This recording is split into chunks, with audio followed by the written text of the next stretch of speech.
I love these sorts of articles, particularly in the summer. Heather Dinich over at ESPN says, is writing about uh, who's going to get multiple teams in the college football playoff. So, there's always, I mean, the SEC hasn't missed the college football playoff yet. Obviously, a season ago, the ACC didn't get in. Um, and then, the Big Ten, I don't know if the Big Ten's missed it at all. I believe they did one season, but this league has not missed it yet at all. So, one thing that ESPN is writing about coming into media days here is who can actually get more than one team in. And as you know, a season ago, this is his back-to-back seasons where we've seen conferences get multiple teams in after going a long time with that really not being the case. Now, in 2020, Notre Dame was with the ACC, so you could make the argument although it started in 2017, we've had it 3 years in a row.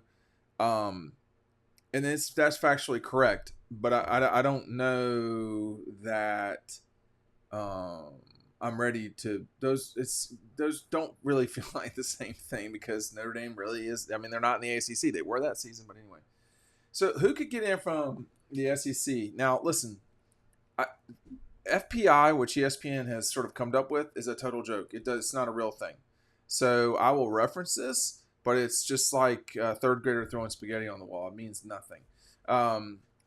Heather writes, Georgia, Alabama, LSU, and Tennessee are the top contenders, saying that 51% chance that multiple SEC teams will get into the college football playoff. Yeah, I mean, I don't know what percent chance it is, but they have probably the highest or second highest along with the Big Ten. Heather writes, the most compelling, realistic reason it won't happen is simply because other Power 5 conferences are either undefeated or have one loss, have a better resume, or a better team than the SEC's number 2 or 3. Well, we know that in the past the mistakes have been not having enough SEC teams in this thing. Just being straight up about it. When you look at 2021, 2017, you have 2 SEC teams playing for the national championship. 2018, Georgia not being in that Final Four was, again, Notre Dame, but Oklahoma too. Then neither of them were better than the Dogs were. Now, were they more deserving? Yeah, well, Oklahoma won their conference, and I think Notre Dame was undefeated, but these are not all the same thing. And, it took us a while to recognize that, actually that was a season after Alabama got in without winning the league. So I don't know why Georgia was left out in 18, but whatever. I mean, these things happen. To me, I don't know that another league will get 2 in this time. The best chance, of course, is the Big Ten. But Ohio State and Michigan, or if you want to attempt to say that Penn State is going to be that team, they still have some work to do on that front. I think they were 2 of the best 4 teams last year. I don't know that TCU was, but we have a flawed system. We just do, and it's not fair. It's not right, but it is a system. It's better than just putting 2 together. But Heather goes on to say there's a 25% chance for people from the Big Ten. That to me might be a little bit low. That might be a little bit low. Hey, pick up Double Dogs today. A lot of people are still doing that for sure. It's a great book. And you're going to get our 2023 preview included. Make sure you order this now. The deal is going to change. The promotion. I will not be promoting this as much in the near future. So make sure you're picking this up while you can. I'm pretty certain Heather Dinich was at the national championship game. I saw her there or in Atlanta. I can't remember. Is that bad? It might have been both.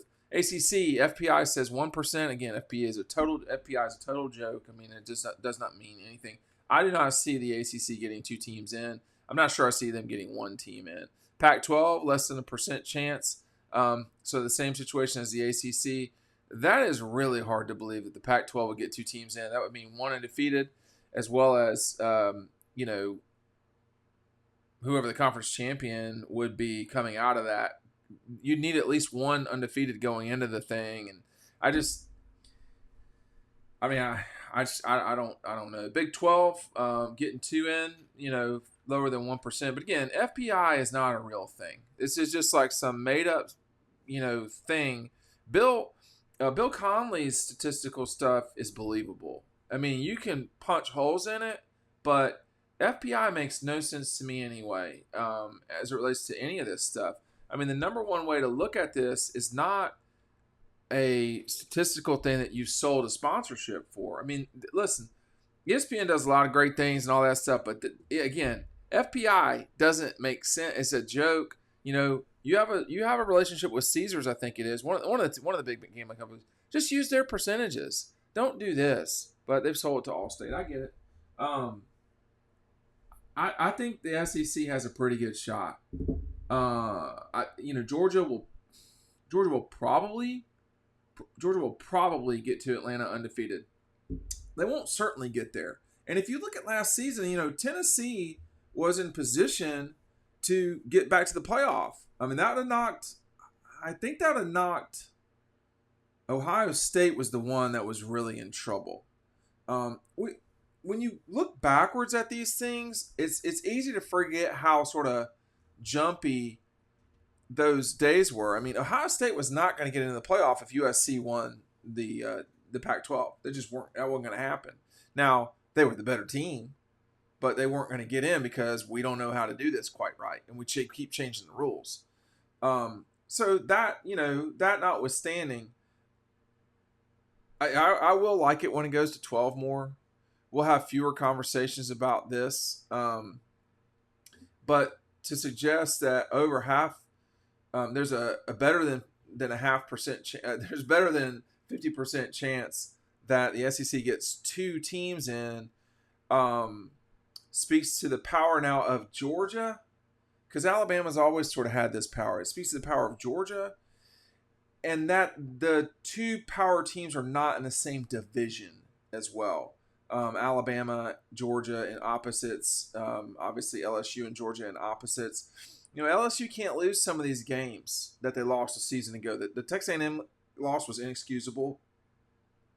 I do not think that the Florida State loss was inexcusable. I can't remember who else LSU lost to in 2022. 2022. These years are kind of making it hard for me to remember everything. But to get beat by whatever that number was, what was it? 15 points on the road. It's just not okay. And LSU just they had a part of the season where they weren't so hot. They had to gut that thing out against Arkansas, but they didn't look good in that game either. But they lost to Tennessee. So I mean, it got blown out by Tennessee. These weren't tight losses. I do. I am one of these folks who thinks LSU can come on board here and welcome back into the big boy end of the pool, but not getting your ass whipped by like that. That's not any good. What is good? Hitting up Doordash tonight. Still the summer. Use the code DAWGPOSTSUMMER if it's your first time. The link is down below. Make sure you're using the code DAWGPOSTSUMMER. It's a limited time offer. Terms apply. 50% off a $20 order if it's your first order. If it's not your first order, that's cool. Just hit up Doordash. It's an awesome app. It's easy. I've talked about it a lot. It's the summer. Do you really want to cook? Particularly with all the running around that we do in the summer. I would say the summer is the toughest time for the leggy household, as bad as the falls are. So take advantage of Doordash while you can. LSU's got to pick it up, man. I mean, I think they will. I think there are things. I think for LSU, you're talking about a program that it's got a lot of the parts needed. There are some things missing. I often don't vote at media days just because I get so inundated and that's not a real serious thing sometimes either. So I sort of slowed that down about a decade ago in terms of the voting, because there's just so many people there that it's watered down. They don't really cover the teams. They're just there because they're radio or some dipshit Twitter handle. But I would probably still take Alabama over LSU right now. But I think all three of those teams have the capability of getting the playoff. I think for Tennessee, the real challenge for the Vols is they got to get, They got a split against Alabama and Georgia, I think, again, but they cannot have that second loss. That loss to South Carolina was unacceptable, inexplicable for sure, but unacceptable. And I don't know, but I think, listen, I like reading Heather's stuff. I don't read all of it, but this is clear. I mean, I know what she's doing. I do it too, man. I mean, I get it, but this is just a what if for the middle of the summer, and that's what this video is about. Is what ifs in the summer. But I'm reading the part she's talking about Clemson and Florida State here. I mean, both those teams have out of conference opportunities, is the way I call it. Particularly with Florida State opening the season against LSU. That's going to be a big leading indicator for this season. I don't know who Clemson opens. Clemson has a road game in the league. I think they play at Duke. But Clemson gets Carolina on the road, South Carolina on the road. I don't know if that'll matter, but they have Notre Dame at home. Now there's not a lot of great in Clemson schedules typically. This season, I think it's a little bit better. They host Florida State. They go to South Carolina. I think they host Notre Dame. And there's some other tricky games in there too. I will believe the ACC improving when I see it. I don't know who's going to win that league. You would imagine it would be Clemson, but we'll just see. Florida State's got to do it.